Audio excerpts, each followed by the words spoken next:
പുതിയൊരു വീഡിയോയിലേക്ക് എല്ലാവർക്കും സ്വാഗതം. ഇന്ന് ഞാൻ നിങ്ങളുമായിട്ട് ഷെയർ ചെയ്യാൻ പോകുന്ന എരിവൊന്നുമില്ലാത്ത നല്ല ടേസ്റ്റി ആയിട്ടുള്ള ബട്ടറിൻ്റെ നല്ല നറുമണത്തോട് കൂടിയ ഒരു ചിക്കൻ ഫ്രൈ ആണ്. അതായത് സോസിലൊക്കെ കിടന്നിട്ടുള്ള ഒരു ചിക്കനാണിത്. അപ്പം നമുക്ക് വീഡിയോ ഒന്ന് കണ്ടു നോക്കാം എങ്ങനെയാണ് അത് ഉണ്ടാക്കുന്നതെന്ന്. ഞാനിവിടെ ചിക്കൻ ഇച്ചിരി വലിയ പീസായിട്ടാണ് കട്ട് ചെയ്തിരിക്കുന്നത്. നിങ്ങൾക്ക് ബോൺലെസ് ചിക്കൻ എടുക്കണമെങ്കിൽ അങ്ങനെ എടുക്കാം. കാരണം ഇത് കുട്ടികൾക്കൊക്കെ ആയിരിക്കും കുറച്ച് നല്ലതായിട്ട് തോന്നുക, എരിവൊന്നും ഇല്ലാണ്ട് കൊടുക്കുന്നത് കൊണ്ട്. ഉപ്പ്, കുരുമുളക്, പിന്നെ കുറച്ച് വിനാഗിരിയും കൂടെ ഒഴിച്ച് ആദ്യം ഒന്ന് നമുക്ക് മാരിനേറ്റ് ചെയ്യണം.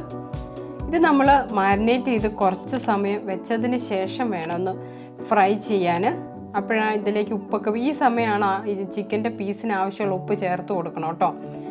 അതിന് മുകളിലായിട്ട് ഞാൻ കുറച്ച് മൈദയിലൊന്ന് കോട്ട് ചെയ്യുന്നുണ്ട്. എന്നിട്ട് അവിടെ മാറ്റി വയ്ക്കണം. നമുക്കിതിൽ ഒരുപാട് മസാലകളോ അങ്ങനെ ഒന്നും ചേർക്കുന്നില്ല. വേഗം ചെയ്യാൻ പറ്റും, ടേസ്റ്റി ആയിട്ടുള്ള ഇതാണ്. ഗാർലിക്കാണ് ഇതിന് ഏറ്റവും കൂടുതൽ വേണ്ട ഫ്ലേവർ. ഗാർലിക്കും ബട്ടറും മല്ലിയില വേണം, പച്ചമുളക് താല്പര്യമുള്ളവർക്ക് ഇട്ടാൽ മതി. എനിക്ക് കുറച്ച് സ്പൈസി ആവാൻ വേണ്ടി ഞാൻ ഇട്ടുന്നേ ഉള്ളൂ. പെപ്പർ പൗഡർ എല്ലാം കുറേശ്ശെ മതി, എരിവ് വേണ്ട കേട്ടോ. പിന്നെ നമുക്ക് വേണ്ടത് കസ്തൂരി മേത്തിയാണ്. ബട്ടർ മെയിൻ ഇൻഗ്രീഡിയൻ്റ് ആണ്. മുളക് പൊടി, മഞ്ഞൾ പൊടി ഈ ഒരു റെസിപ്പിയിൽ നമ്മൾ ചേർക്കാറില്ല. ഞാൻ ഓയിൽ ഒരു പാനിൽ ചൂടാകാൻ വെച്ചിട്ടുണ്ടായിരുന്നു. അതിനകത്തേക്ക് ചിക്കൻ പീസ് ഇട്ട് കൊടുത്ത് ഫ്രൈ ചെയ്തെടുക്കണം. അത്യാവശ്യം നല്ല രീതിയിൽ തന്നെ ഫ്രൈ ചെയ്തെടുക്കണം. പിന്നെ നമ്മളിതൊന്ന് സോസിൽ കോട്ട് ചെയ്യുന്നത് മാത്രമേ ഉള്ളൂ കേട്ടോ. ബട്ടർ സോസ് ഉണ്ടാക്കിയിട്ട് ഈ രീതിയിൽ നമുക്ക് രണ്ട് സൈഡും തിരിച്ചും മറിച്ചും ഇട്ട് നമുക്കൊന്ന് നന്നായിട്ട് ചിക്കൻ ഫ്രൈ ചെയ്തെടുക്കണം.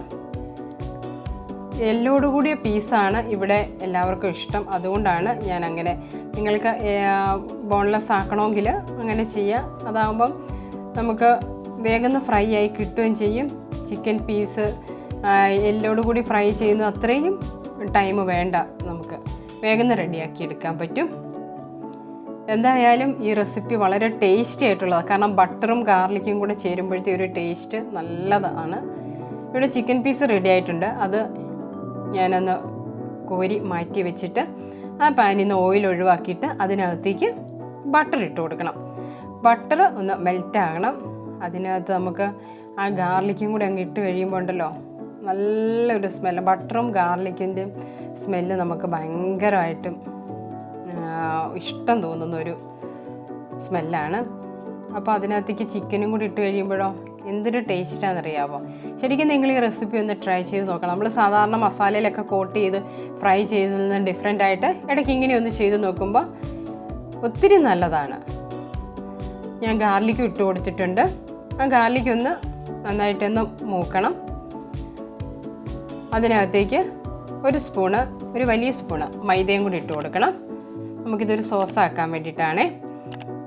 ഇനി അതിൽ നമ്മൾ ഒഴിച്ചു കൊടുക്കുന്നത് ആ മൈദ ഒന്ന് ഫ്രൈ ആയി ബട്ടറിലും ഗാർലിക്കിലും കിടന്നൊന്ന് ഫ്രൈ ആയി വരുന്ന സമയത്ത് കുറച്ച് ചിക്കൻ സ്റ്റോക്ക് വാട്ടർ ഉണ്ടെങ്കിൽ അത് നമ്മൾ ഒഴിച്ചു കൊടുത്താൽ നല്ലതായിരിക്കും. നമ്മൾ ഈ ബോൺലെസ് ചിക്കനൊക്കെ എടുക്കുന്ന ടൈമിൽ അതിൻ്റെ ഇതെല്ലാം ബോണും ഉള്ളിയും ഒക്കെ കൂടെ കൂട്ടി ഒന്ന് തിളപ്പിച്ച് ഗാർലിക്കൊക്കെ ഇട്ട് കുരുമുളകൊക്കെ ഇട്ടൊന്ന് തിളപ്പിച്ചെടുത്താൽ നല്ല ചിക്കൻ സ്റ്റോക്കായിട്ട് നമുക്ക് കിട്ടുകയും ചെയ്യും. അത് കുറച്ച് ഒഴിച്ച് കൊടുത്ത് നമ്മുടെ സോസ് ഒന്ന് തിക്കായി വരുന്ന സമയത്ത് കുറച്ച് ഉപ്പ് കൂടി പോകണ്ട. കാരണം ചിക്കൻ പീസിന് ആദ്യം ഉപ്പുണ്ടായിരിക്കണം ആവശ്യത്തിനുള്ളത്.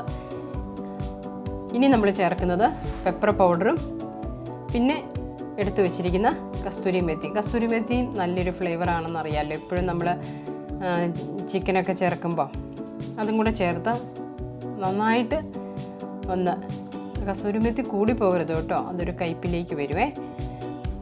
അപ്പം നന്നായിട്ട് മിക്സ് ചെയ്ത് അതിൻ്റെ പച്ചമുളകും കൂടി ഇട്ട്, ഞാൻ പറഞ്ഞല്ലോ ഗ്രീൻ ചില്ലി ഓപ്ഷണലാണ്, നിങ്ങൾക്ക് ഇഷ്ടമുണ്ടെങ്കിൽ ഇട്ടാൽ മതി. കാരണം നല്ല എരിവുള്ള പച്ചമുളക് അങ്ങനെ വേണമെങ്കിൽ എരിവ് കൂടി പോകും കേട്ടോ. പെപ്പർ ആവശ്യത്തിന് ഇട്ടിട്ടുണ്ട്. ഇത് ഒരുപാട് സ്പൈസി ആയിട്ടുള്ള ഒരു ഐറ്റം അല്ല താനും. അപ്പോൾ ആ ബട്ടറിൻ്റെയും ഗാർലിക്കിൻ്റെയും ടേസ്റ്റാണ് നമുക്ക് കിട്ടേണ്ടത്.